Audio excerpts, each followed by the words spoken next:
I had one of those mornings again, and maybe you've had one of these mornings too.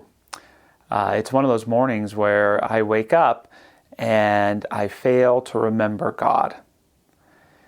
Or, to say at the least, that I fail to think about God first. And that's usually my inclination when I wake up in the morning, is to get to God as soon as possible. To get that cup of coffee, that meditation book, that sacred space. But this was one of those mornings maybe where I stayed in bed a little longer than I should have, and I started thinking about the bank account, or the disagreement I had with my spouse, or the troubling meeting that I had coming up, or whatever it was. All these things that distract me from God. And it causes me in that moment to forget the presence of God in my life.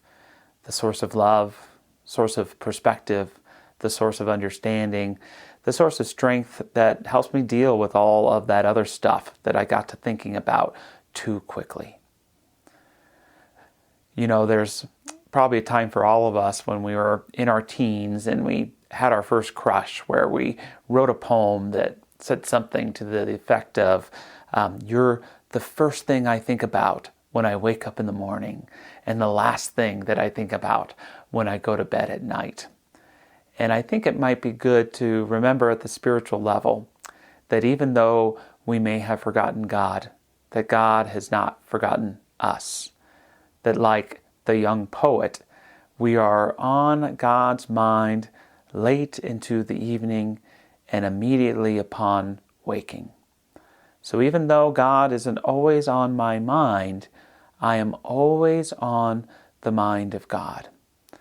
And I think when we can open up to that truth, that even though when I forget that there's something in me, something divinely around me that remembers, it can uplift me and put me back on course, no matter how big of an asshole or melancholy or distracted or just missing out on the big picture of life that I may be.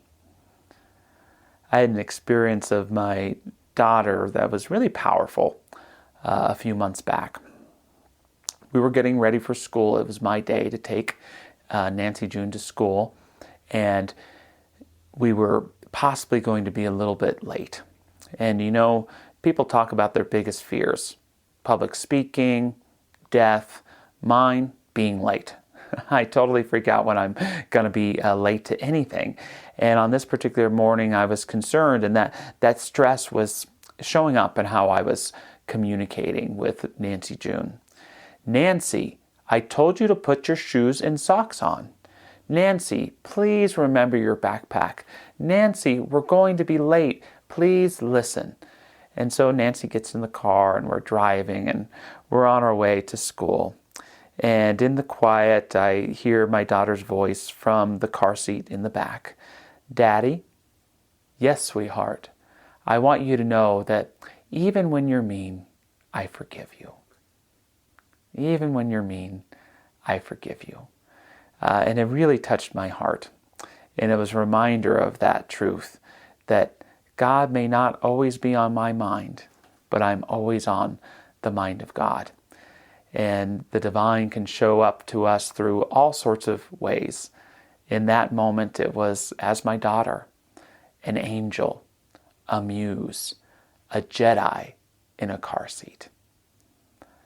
May we all open up to that idea that even when we've forgotten the divine has never forgotten us.